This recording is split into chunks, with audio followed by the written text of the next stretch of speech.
Muy buenos días a todos y todas los presentes y a quienes nos acompañan vía Zoom. Les damos la más cordial bienvenida al segundo día del 10º Seminario de Análisis y Perspectivas de la Educación Peruana. Hoy continuamos con el desarrollo de los ejes temáticos vinculados al bienestar y desafíos del trabajo docente en contextos críticos. Iniciamos la jornada presentando a la doctora Cristina del Mastro Vecchioni. Ella es doctora en Psicología de la Comunicación, Interacciones Educativas de la Universidad Autónoma de Barcelona, magíster en Política y Gestión Universitaria de la PUC, licenciada en Educación con especialidad en Educación Primaria. Ha sido vicerrectora académica de la PUC, decana de la Facultad de Educación, directora académica del profesorado y directora del CICEPUC. Es evaluadora del IAC-CINDA, especialista en temas relacionados al desarrollo docente, innovación en docencia universitaria, entre otros. Es profesora principal del Departamento Académico de Educación.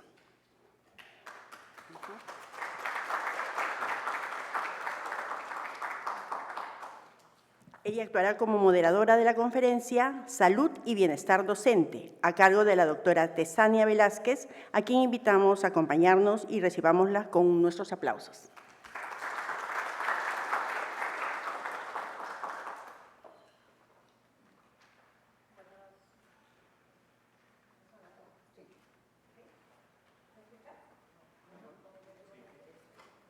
¿Ahí? ¿Sí? Bien, buenos días con todos y todas en esta segunda jornada del seminario.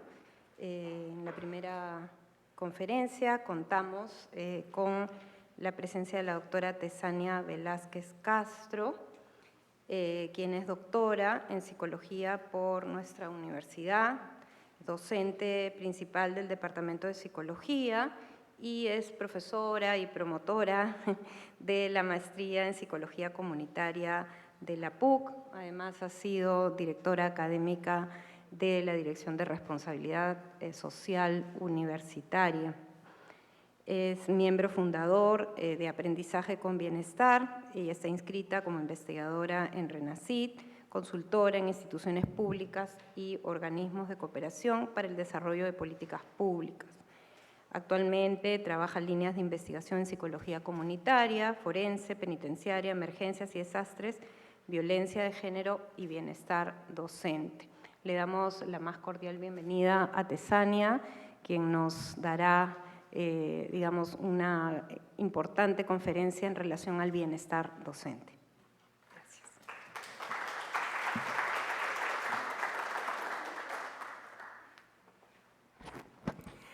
Muchísimas gracias a todas las personas que nos acompañan hoy día, especialmente a las organizadoras de este seminario, y agradecer a Cristina tener el orgullo de estar con ella, persona que conozco hace mucho tiempo y que me encanta compartir la mesa y que sea ella quien me presente.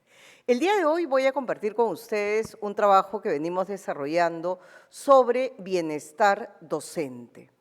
Y queremos comenzar planteando diferentes rutas y líneas de análisis que consideramos fundamental para poder trabajar todo lo que es el ecosistema de bienestar integral. Voy a partir el día de hoy de los antecedentes, de la relevancia de este tema, cuál ha sido la metodología con la que hemos recogido la información, los principales hallazgos y algunas recomendaciones finales. Entonces, desde la normativa peruana, el bienestar docente tiene que ser comprendido no solo desde lo interno, sino desde tres dimensiones que consideramos fundamentales: las dimensiones personales, sociales y materiales. Muchas veces el énfasis, cuando hablamos de bienestar o hablamos de salud mental, lo colocamos en el mundo interno, lo colocamos a nivel de lo individual y lo intrapsíquico. Y justamente queremos redimensionar esta noción de bienestar a partir de considerar tres dimensiones que son fundamentales: lo personal, lo social, donde estamos colocando énfasis en el clima y cultura laboral, y las cuestiones materiales, infraestructura y recursos educativos. Es decir, Cuando hablamos de bienestar docente, no solamente nos importa saber si el docente tiene fatiga, cansancio, sino también qué tan cerca queda su casa del trabajo, cuánto tiempo invierte, qué pasa con los docentes que están en frontera y se tienen que quedar en condiciones y en una infraestructura precaria, qué pasa si un docente se siente mal, hay un servicio de salud cerca de esa escuela, lo conoce, es decir, tenemos que repensar la noción de bienestar docente y por aquí va el aporte de nuestras investigaciones. Ir más allá de cómo solamente hemos mirado la salud física y emocional y hemos dejado fuera clima y cultura laboral, hemos dejado fuera infraestructura y recursos educativos. ¿Por qué es importante hablar de bienestar docente? Porque es un pilar central para la calidad educativa.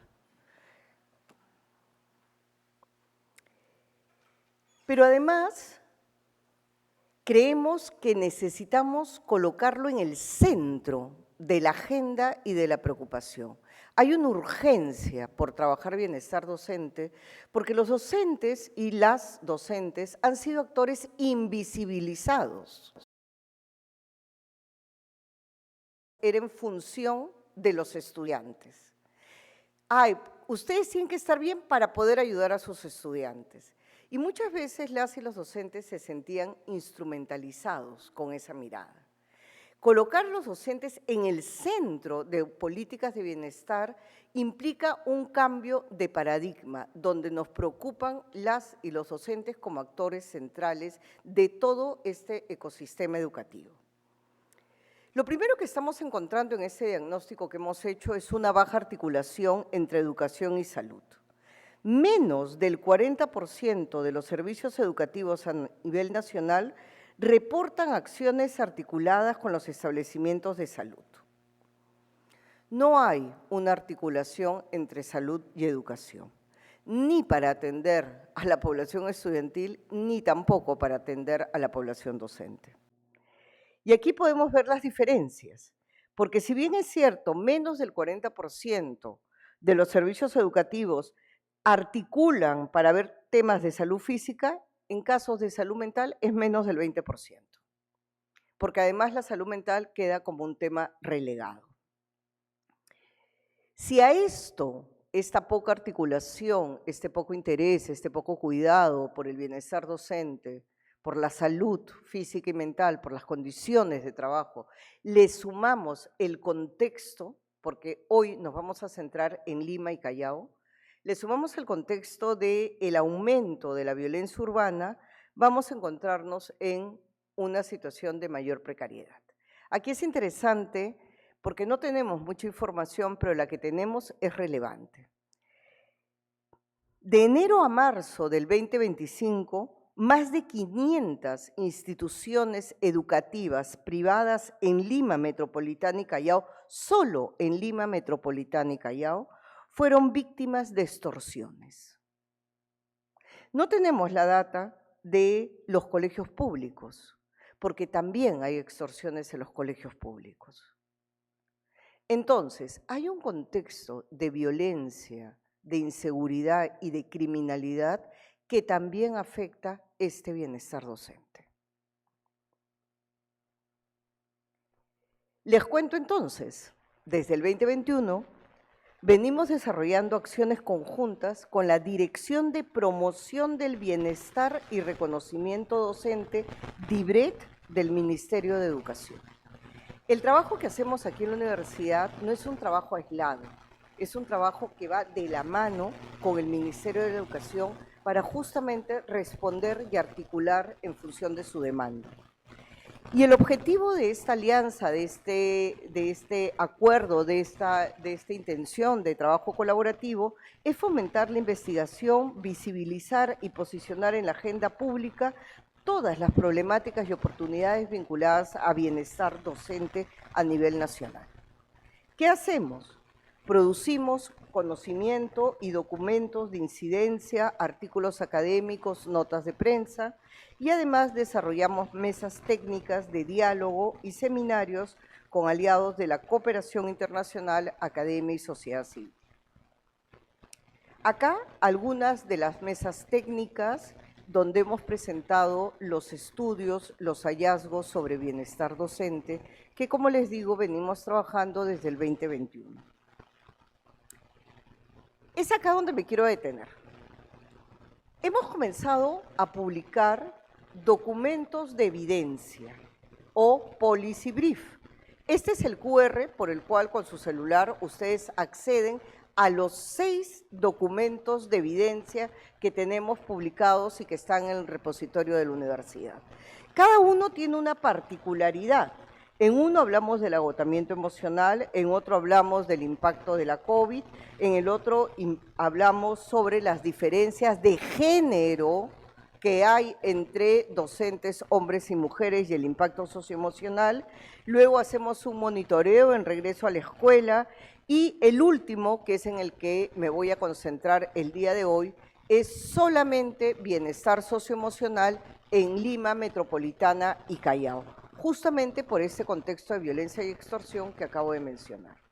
Estos documentos son públicos, son de acceso gratuito y tienen data e información para tomar decisiones en todos los niveles, a nivel central, regional, local y a nivel de las UGELes y las mismas instituciones educativas.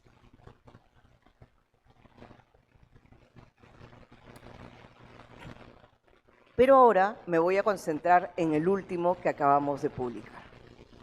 El último documento de evidencia o policy brief que acabamos de publicar concentra su análisis en la afectación al bienestar en Lima Metropolitana y Callao. Este documento ha sido publicado en enero del 2026 y recoge, de alguna manera, acá les voy a presentar la metodología, recoge, como les he dicho, un análisis que hemos hecho junto con la Dirección de Promoción del Bienestar y Reconocimiento Docente a partir de la Encuesta Nacional Docente, censos educativos y reuniones personales con actores claves de la DRE y UGEL de Lima Metropolitana y Callao, para conocer de cerca su problemática. Trabajamos con bases de datos que ya tiene el Ministerio. A partir de esta alianza, ellos nos proporcionan su censo educativo, que está sectorizado por UGEL, por DREL, por Lima Metropolitana, por Callao. Accedemos a la encuesta nacional en todas sus posibilidades y complementamos esta data con visitas para conocer directamente y de una manera más cualitativa qué es lo que viene sucediendo a nivel de bienestar docente. Principales hallazgos. Hay un montón de información indirecta. En términos cuantitativos y estadísticos se llama información proxy, porque no mide directamente bienestar docente, pero de alguna manera nos aproxima a la situación de bienestar docente. Miren ustedes, el marco normativo reconoce el bienestar docente como prioridad. Está en, ¿no es cierto?, lo plantea el Consejo Nacional de Educación, está en los últimos lineamientos sobre bienestar docente que acaba de aprobar el Ministerio de Educación. Pero solo una minoría de DRE, GRE y UGEL cuenta con presupuesto para el desarrollo de acciones vinculadas al bienestar docente. ¿De qué me sirve que esté en la política si a la hora de la hora no hay presupuesto para ejecutar acciones? La articulación de acciones de salud mental para docentes es reducida. Las unidades descentralizadas cuentan con un número limitado de especialistas para brindar soporte emocional al personal educativo. Y no existe dentro de la estructura un área oficial enfocada en el bienestar socioemocional docente en la DRE o en la UGEL. Es decir, hay una desprotección institucional porque si bien la normativa, los planes operativos y el plan educativo nacional lo plantea, no hay los recursos ni los especialistas. ¿Ok? El cuadro, el gráfico, perdón, que presento es bien interesante porque habla de lo que habíamos encontrado en el diagnóstico inicial. Es decir, los servicios educativos en Lima Metropolitana y Callao articulan muy poco con los establecimientos de salud, porque uno podría decir, ok, Si el Ministerio de Educación no cuenta con especialistas para trabajar bienestar docente, ok, articula con salud que sí tiene especialistas. Tampoco sucede, ¿no? Entonces, miren ustedes los niveles de articulación y miren las diferencias entre estudiantes y docentes. Hay una preocupación, voy a poner esto para que lo puedan ver mejor.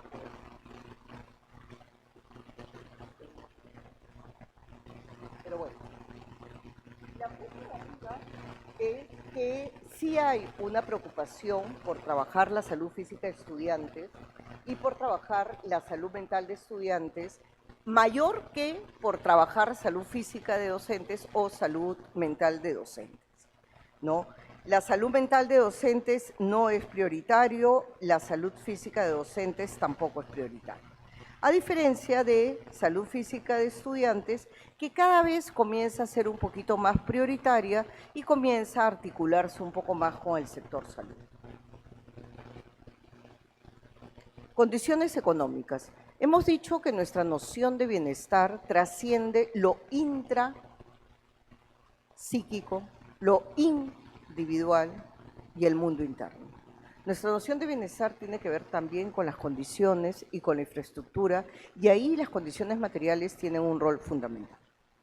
Miren ustedes, se ha encontrado que a pesar de que ha habido mejoras salariales, ¿no es cierto?, en los últimos años, hay factores que todavía no dan cuenta del reconocimiento de la labor docente y que impactan en el bienestar. Sigue habiendo insatisfacción con el salario, sigue habiendo una alta insatisfacción respecto a las condiciones de jubilación futura, una proporción significativa de docentes tienen una ocupación adicional, y ahora nos vamos al gráfico. Si ustedes ven en el gráfico, entre el 2020 y el 2022 ha aumentado la cantidad de docentes que declaran tener una ocupación adicional. Aumenta más en hombres que en mujeres, pero en ambos, que son las barras verdes, ha aumentado significativamente. ¿Por qué? Porque no basta el sueldo para poder vivir. Y lo mismo en el Callao, y miren todavía en el Callao cómo ha aumentado significativamente más. Entre el 2020 y el 2022, casi 40% de los docentes encuestados reporta tener un trabajo adicional. ¿Eso qué significa? Cansancio, agotamiento, desgaste y frustración frente a tu trabajo oficial, formal, porque sientes que no te llena, que no te basta, que no te alcanza.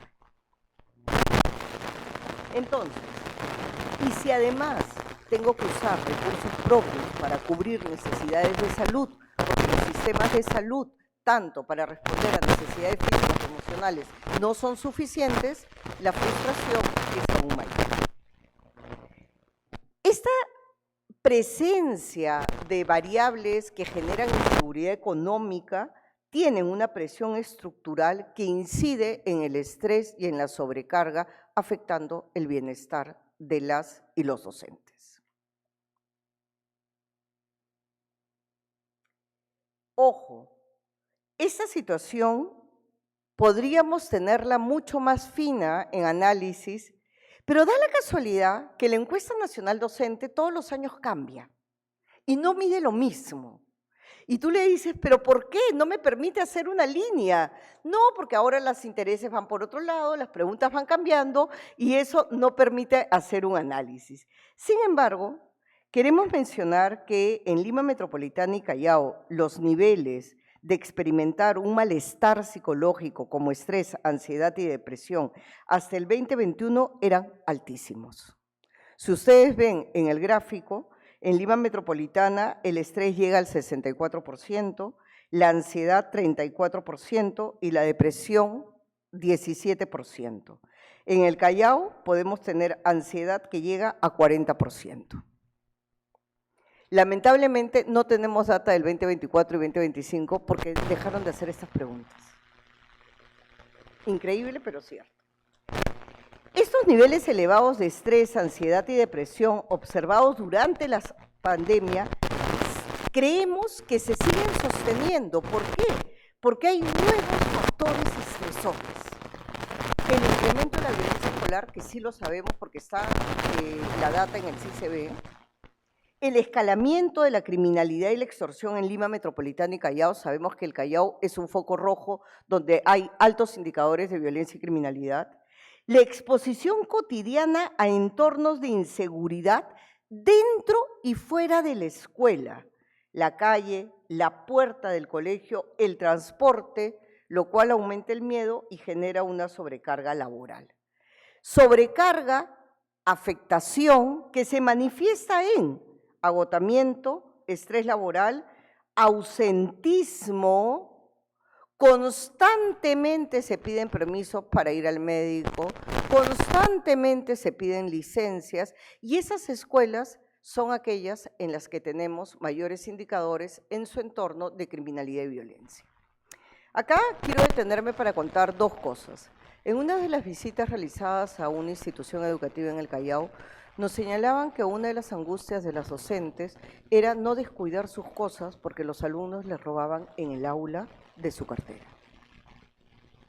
Ir a trabajar sabiendo que puedes ser víctima de robo en el espacio donde trabajas, ya coloca, ¿no es cierto?, los niveles de afectación. En otro colegio en San Juan del Lurigancho tuvimos profesores que temen ir a trabajar por los niveles de violencia y criminalidad que hay en los medios de transporte alrededor de la escuela.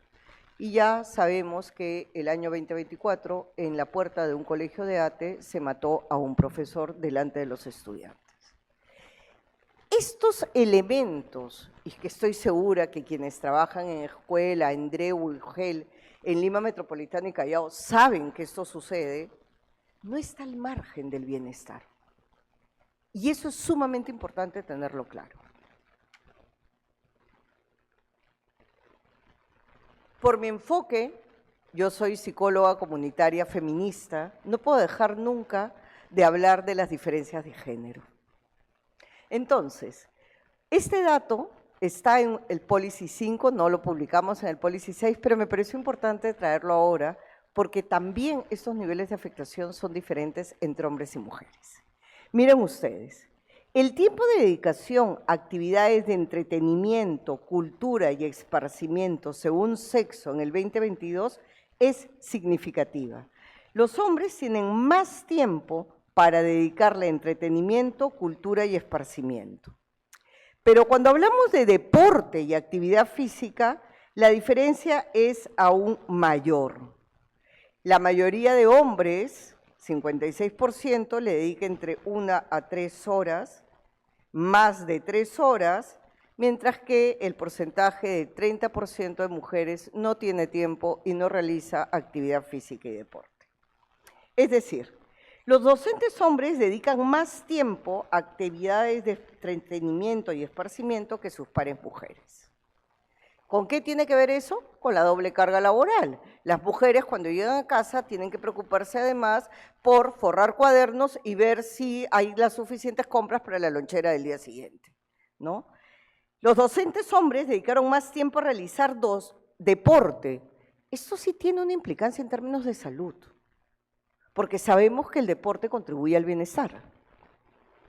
Y estos resultados coinciden con informes previos donde hay constantemente una diferencia en el manejo del tiempo entre docentes hombres y docentes mujeres. Conclusiones y recomendaciones.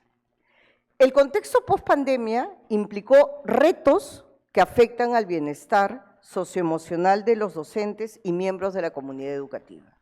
No solamente el foco está en los docentes, somos conscientes que estudiantes, padres de familia, personal administrativo, hay un nivel de afectación. Principalmente en Lima Metropolitana y Callao hay un conjunto de factores de riesgo vinculado al contexto de violencia y criminalidad que se suma a otros factores de riesgo que ya existían. Esta convergencia entre el escalamiento de la violencia escolar, léase los resultados del CICB, y el crecimiento acelerado de delitos como la extorsión en Lima y Callao, transforma la institución educativa en un espacio de riesgo. Lo que antes era ese espacio seguro, al que yo iba ya sea dictar, ya sea aprender, se convierte en un escenario de riesgo. Hay una frase que nosotras sostenemos en la comunidad Aprendizaje con Bienestar, que es una iniciativa de psicólogas y educadoras para promover el bienestar en la escuela, que dice que para aprender hay que estar bien. En este proyecto decimos que para enseñar también hay que estar bien. La ausencia de servicios especializados para trabajar bienestar docente, tanto a nivel de la DRE, GRE, UGEL, instituciones educativas, requiere hacer y colocar como prioridad contratar especialistas y hacer uso de un presupuesto que permita además, ¿no es cierto?, reconocer que en algunos casos se requiere también un trabajo en red con otros actores como salud, centros de emergencia, comisarías, entre otros. Casos de violencia de género entre mujeres docentes, que la institución educativa no sabe cómo manejar, que la UGEL no sabe cómo manejar. Pero además podemos hacer recomendaciones también, tanto a nivel central, Minedu, como a nivel de la DRE y también a nivel del UGEL, porque son diferentes niveles de acción. Pero en todo se requiere fortalecer la capacidad de respuesta para proveer servicios de bienestar en función de su territorio. Y aquí viene la importancia del enfoque comunitario y territorial. No es lo mismo pensar en políticas de bienestar en el Callao que, por ejemplo, en el Brain, que, por ejemplo, en zona de frontera, que, por ejemplo, en Cajamarca. Se requiere un enfoque territorial, se requiere un enfoque comunitario que involucra a todos los diferentes actores. Tenemos que tener muy claro cómo apoyar y usar la normativa que sí existe, ojo, para orientar la elaboración de planes de bienestar regional, provincial, local. Fortalecer las capacidades de gestión de los equipos a cargo de temas de bienestar en la DRE UGEL para que no solo se focalicen en bienestar estudiantil, sino que también consideren bienestar docente. Asistencia técnica, ahí desde la universidad tenemos un rol. Desarrollo y provisión de kits de herramientas y recursos de apoyo. No basta con identificar que hay problemas de bienestar. Ok, ¿y ahora qué hacemos? Ayúdame a desarrollar kits, ayúdame a desarrollar herramientas. No basta con identificar el problema. Promover mayor articulación de alianzas interinstitucionales para generar realmente acciones de cara al bienestar. Finalmente, creemos que es necesario entender el bienestar docente como un fin en sí mismo.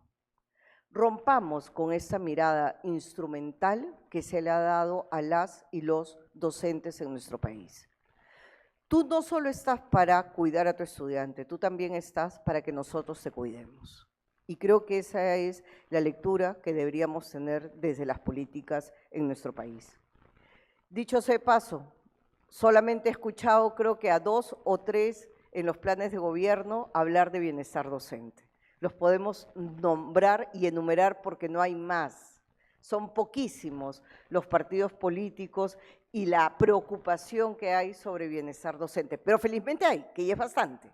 Ya estamos logrando que este tema sea realmente de agenda pública. Promover un trabajo articulado en un enfoque territorial y comunitario. ¿Por qué? Porque tenemos que fortalecer las capacidades de respuesta de agencia que existen en los territorios. Tenemos que tener esta mirada diferencial, tenemos que romper con este centralismo que desde Lima se desarrollan políticas para realidades que no se conocen, que nadie ha pisado y se plantean políticas sobre lo que va a pasar en la frontera, en Tumbes, cuando esa persona que hace la política nunca pisó Tumbes y no sabe cuáles son realmente las necesidades de la UGEL, la DRE o las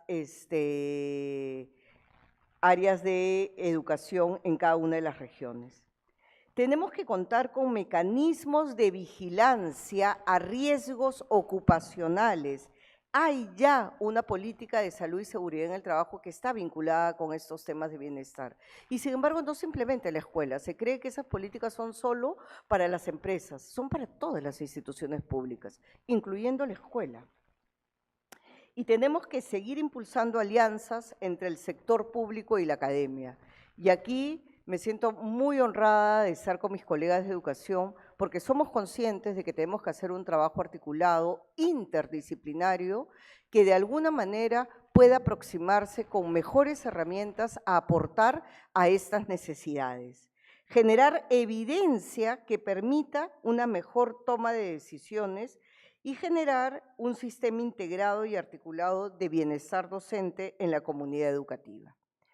Quiero cerrar más que con afirmaciones, con preguntas, porque creo que las investigaciones nos dejan más rutas abiertas que rutas cerradas.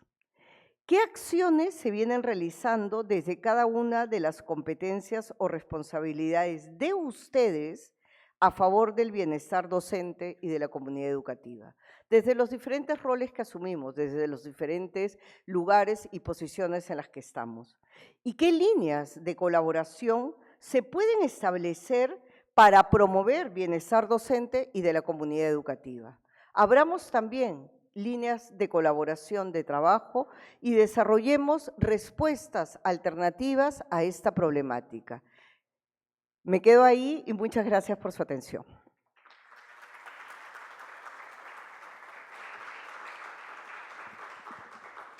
Agradecemos a Tesania por su brillante exposición. Creo que nos ha dado una presentación muy completa porque nos ha presentado data de la realidad, nos ha dado un análisis también desde un marco conceptual en el que el bienestar docente no solamente se entiende como este aspecto personal, físico y mental, sino también desde la organización laboral que afecta, como ella bien nos ha caracterizado, el agotamiento, el estrés, el miedo, la violencia a la que nuestros docentes se ven expuestos y eso definitivamente pues afecta su bienestar y su trabajo profesional y también todo el aspecto material, ¿no? Todo el contexto de los recursos y la infraestructura que no ha entrado en profundidad, pero que me imagino que ahí también podemos encontrar una problemática bastante preocupante. Y también creo que hay que agradecerle porque ha venido con propuestas y con recomendaciones, ¿no? Entonces, esto nos ayuda muchísimo para luego el trabajo de las mesas de discusión del día de hoy y en ese sentido, pues, te agradecemos muchísimo, Tesania, porque nos has abierto muchas luces en un campo que, como bien has señalado, muchas veces es invisibilizado, ¿no? Desde la formación docente, desde nuestra facultad estamos preocupados por el bienestar de los estudiantes y estamos abriendo este espacio.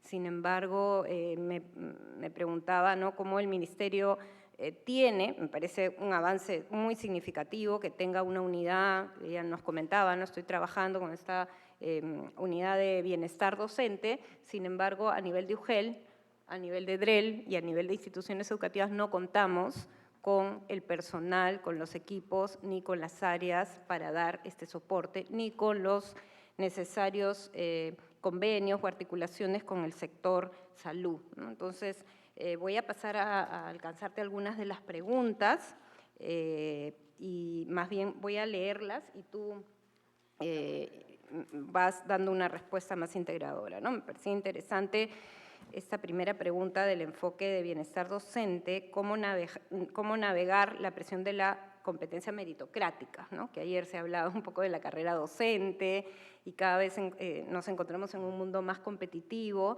donde tenemos que demostrar capacidades, pero eso también afecta muchas veces el estrés, ¿no? En contextos, ¿no?, de precariedad material. Entonces, esta es una de las primeras preguntas. Luego, cómo incorporar el enfoque de género e interculturalidad, ¿no?, donde en un ambiente de sexismo, violencia de género y racismo que impiden el bienestar docente. Si esto ya son cuestiones más específicas, si es que existe algún protocolo desde la UGEL para el acoso hacia las docentes, ¿no? Si tienes algunos datos de investigación. Luego, cómo podemos nosotros, los docentes, actuar ante la escasa atención que se brinda al bienestar docente, ¿no? Y además la agencia que puede tener el docente. Y luego, desde el punto de vista de los docentes en formación, ¿no? Cuando eres estudiante de educación, no se debería empezar a implementar esas estrategias, kits, etcétera, desde la etapa de la formación docente. Y finalmente, el tema del presupuesto, ¿no? Que los directivos indican que no hay presupuesto para auxiliares o psicólogos, ¿no? Y los docentes no cuentan con el apoyo para afrontar casos de estudiantes neurodivergentes, ¿no? En fin, esto sería el espectro de las principales preguntas. Muchísimas gracias a todos por escribir sus preguntas, a Cris por este balance también que ha hecho, y quisiera comenzar señalando algo que me parece importante. No coloquemos la salud mental solo en los profesionales de la salud. Los psicólogos, los psiquiatras, sí, bacanes, pero no hay suficientes para el Perú.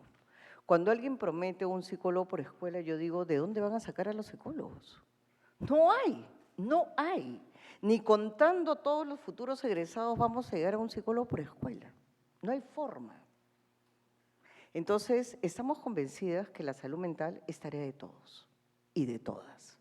Creemos que un buen director, creemos que los mismos docentes tienen que tener algunos conocimientos de salud mental y manejo, por ejemplo, en herramientas como primeros auxilios psicológicos, que es una herramienta que no requiere ser especialista y que la estamos trabajando hasta con estudiantes, con profesores, la trabajamos con directores. Son herramientas porque cualquiera puede hacer algo cuando alguien se cae.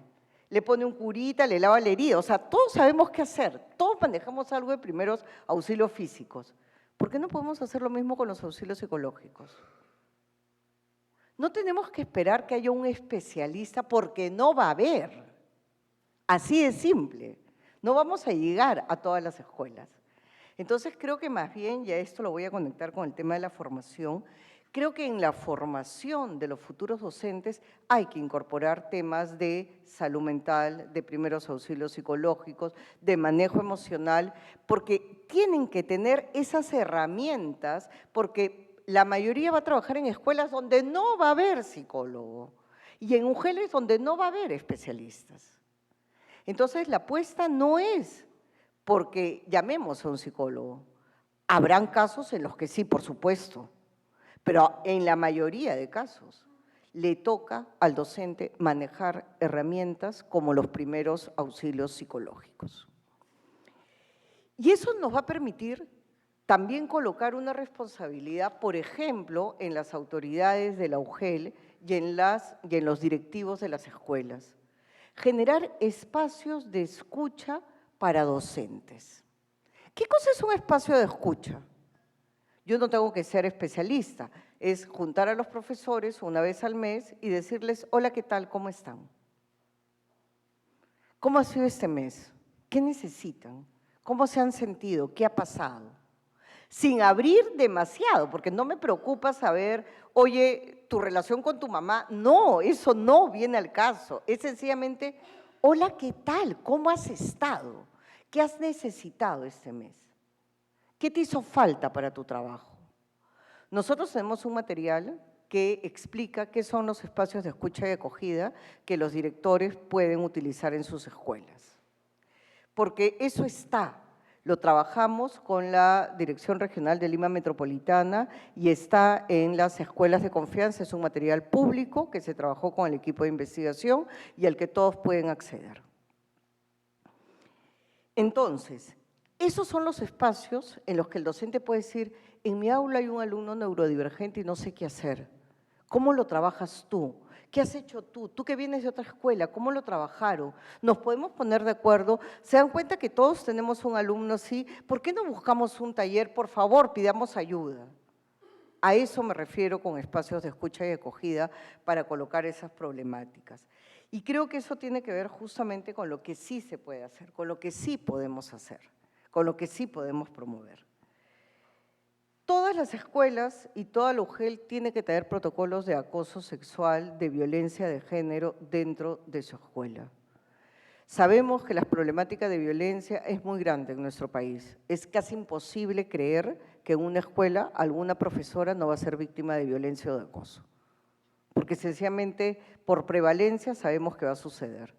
Tenemos que estar preparados para manejar esos casos. Eso afecta terriblemente al bienestar docente y no solo de la víctima, sino del grupo en general. Imagínense ustedes cómo me siento yo si llega mi colega y me dice que ella es víctima de violencia o que ella la acosó el trabajador del al frente, cuando yo también sé que me puede acosar el mismo trabajador. O sea, la violencia no tiene que ver con una persona, tiene que ver con cómo nos afecta a todos. Y por eso creo que es fundamental también, y yo sé que acá, por ejemplo, en la Facultad de Educación se trabaja muy bien, se incorpore el enfoque de género y de interculturalidad en los cursos y en la formación. Todo profesor tiene que manejar, tiene que ser consciente de que hay una diferencia. Yo he visto profesores en varias regiones que maltratan a sus estudiantes porque hablan mal y no se dan cuenta que es un estudiante que es quechua hablante y que está haciendo un esfuerzo por hablar en castellano. Y lo corrigen haciéndolo sentir mal. Eso es violencia. Eso es porque no tiene un enfoque de interculturalidad. Eso es porque no debió ir a Cajamarca a dictar, porque más es el daño que ocasiona. Entonces, sí, tenemos que incorporar estos enfoques y tenemos que ser muy conscientes, no tengamos miedo a decirlo. El enfoque de género es darnos cuenta que sí, pues, hay una situación diferente para hombres y mujeres. Ya está. Y esa situación diferente hay que nombrarla, hay que identificarla, y hay que demandarla, y hay que denunciarla, ¿no? Quiero finalmente volver a este punto de partida. Como decía Cris, a nivel del gobierno, a nivel del Ministerio de Educación, ya hay una oficina que es la Dirección de Promoción del Bienestar Docente y del Reconocimiento Docente. Ha sacado un documento que se llama Lineamientos Generales de Bienestar Docente, resolución ministerial, es política obligatoria, es política pública, pero la DRE no la conoce y las UGELes no tienen idea. Y las instituciones educativas ya ni te digo. Entonces, entre acá y acá, el camino es muy largo y nos toca a nosotros acercar esas brechas, juntarlas de alguna manera, ¿no? Me parece fundamental que los temas de bienestar tienen que ver con la carrera profesoral, sí, tienen que ver. Y, como les digo, se ha avanzado, hay un tema de meritocracia, ha habido un aumento en los sueldos, ya se aprobó, al menos a nivel de legislativo, la mejora para las personas jubiladas. O sea, hay una preocupación, hay una necesidad, pero no se operativiza finalmente en ese espacio que es el espacio de la misma escuela. Si nosotros tenemos profesores que no se sienten bien, van a ser profesores que no van a poder enseñar bien y que no van a tener la capacidad además de identificar qué alumno no se siente bien para poder de alguna manera ofrecer algún tipo de ayuda. Colocar el tema de bienestar docente en la agenda pública creo que es una responsabilidad de todas y todos y me quedo ahí en esta primera parte. Agradecemos nuevamente a Tesania por su exposición y por la respuesta a las inquietudes y preguntas que imagino que seguirán, ¿no? Estamos abriendo el tema. Muchísimas gracias.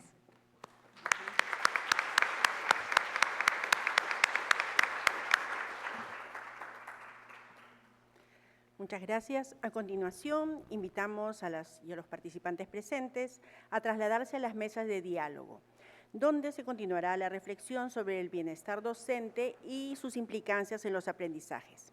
Además, mencionar que se podrá tener ingreso a las mismas según el aforo. Si desean, pueden acercarse al aula según el interés de la temática. La mesa número 4 desarrollará el tema Políticas para el bienestar integral del docente.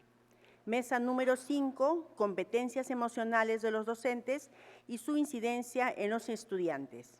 Mesa número 6, la resiliencia docente ante contextos de violencia. Por favor, sigan las indicaciones de nuestro equipo que se encuentra en los exteriores del auditorio, que tendrán carteles con los números de las aulas o mesas donde se desarrollarán las sesiones. Tengan en cuenta que retomamos la sesión en este mismo auditorio a las 2:30 de la tarde. Gracias.